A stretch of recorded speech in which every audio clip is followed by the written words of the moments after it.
Yes, good morning mga kalapatids. At update tayo sa ating 8th and last training ng ating NDR dito sa BBCT. So maagang nakarating nga ang ating mga truck sa throw point. Yun nga lang, medyo hindi kagandahan ng panahon, kaya't naghintay muna ang ating mga organizer upang ma-release ang ating mga ibon.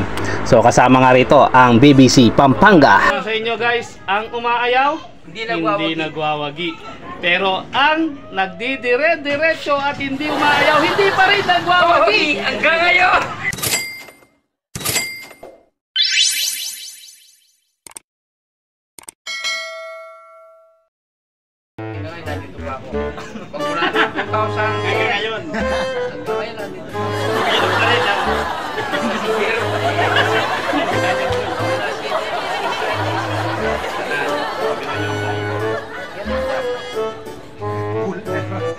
So yan guys, isang veterano sa pag-iibon.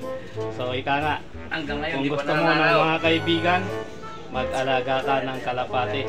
At sasabihin ko sa inyo kung anong exciting ng pag-aabang ng mga kalapate mula sa mga destinasyon ng throwing ng mga ibon natin.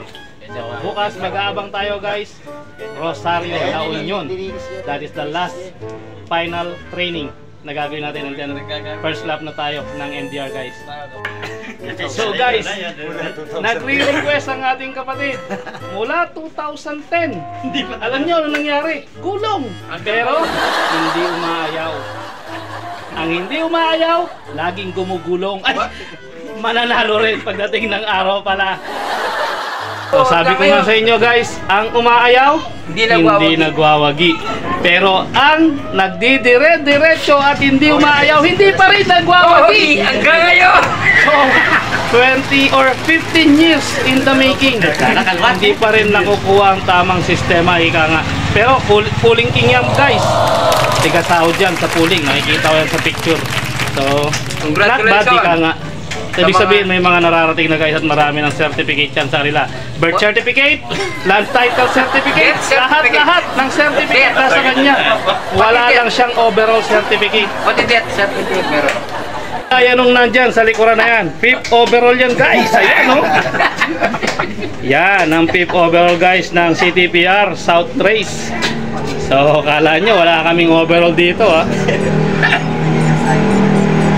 Michael Dueña guys at ang Estrella no. Ang tandem yan. Siyempre tsuhin ko guys. Yan, tisoy na tisoy no. Siyempre nagmana ako dyan. So ito isa sa mga pulling king ng San Rafael guys.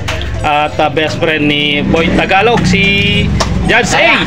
So alam nyo naman yung mga magkakasamang yan, mga taga-sungkit ng pulling.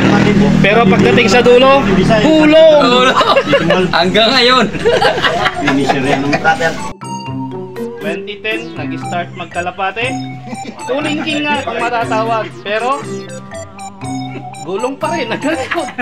So, ang umaayaw, hindi nagwawagi.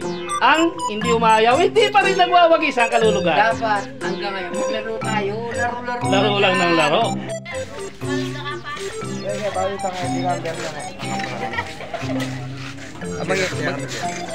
Mangilaban niya po? Okay.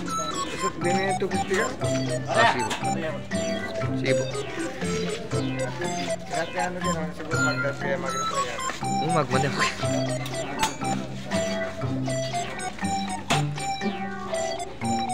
Sige, basalan ng libutan.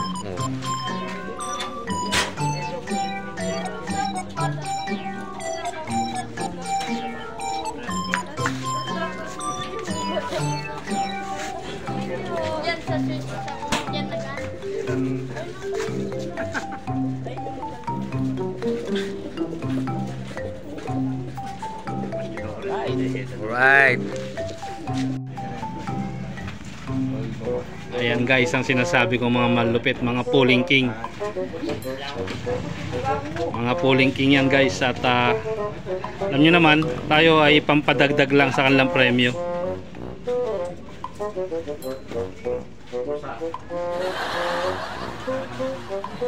Bap, ayok. Ilang pinasakay mo, Bap? Isang kulay yaw.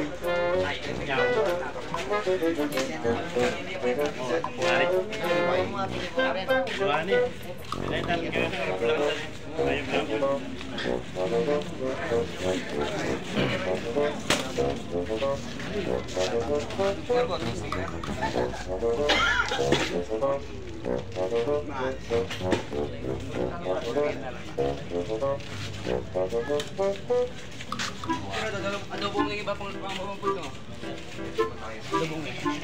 So ayan guys ang ating mga malupit na mga kalapatid na mga tagahakot ng premyo. Ayan.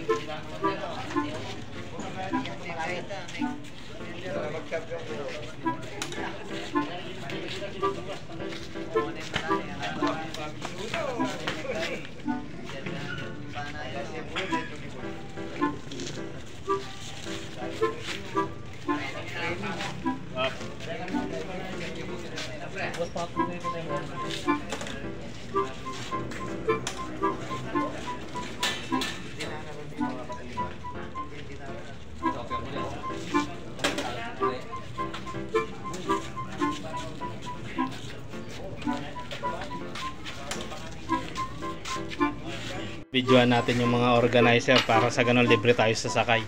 Yan, konti ligaw-ligaw tayo ng konti guys. Shoutout po sa ating mga organizers dyan na medyo may pagkasuplado na hindi tumitingin. Yan.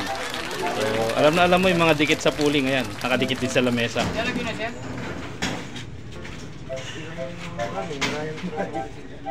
One eternity later. So around 8:35. So guys, ito ang huling-huling dumating sa mga ibon natin, no. Itong anak ni Edwin Muli na sa ngayon ay umiikot pa, mukhang bitin na bitin sa kanyang pagronda.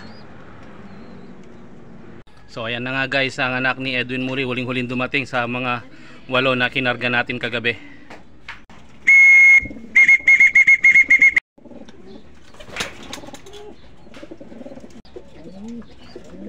Tapang pa ni Edwin Muli ng pagdating guys, ayan.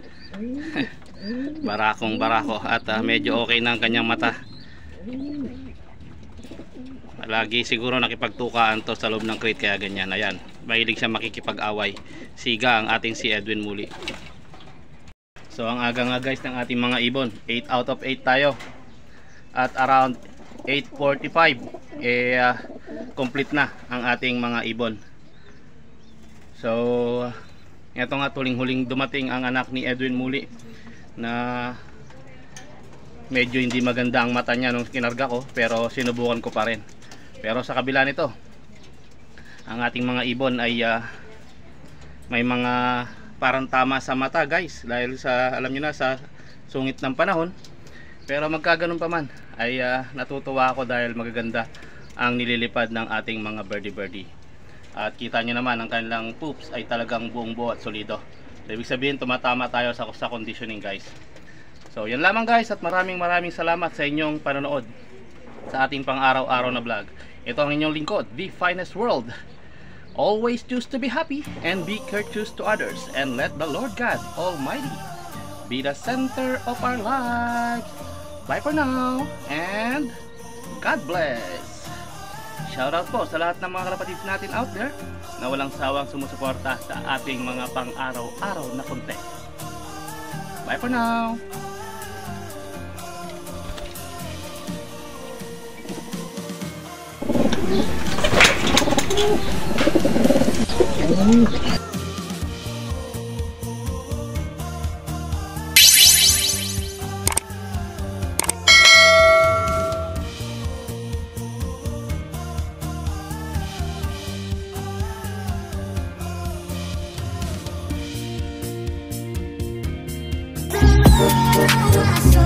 So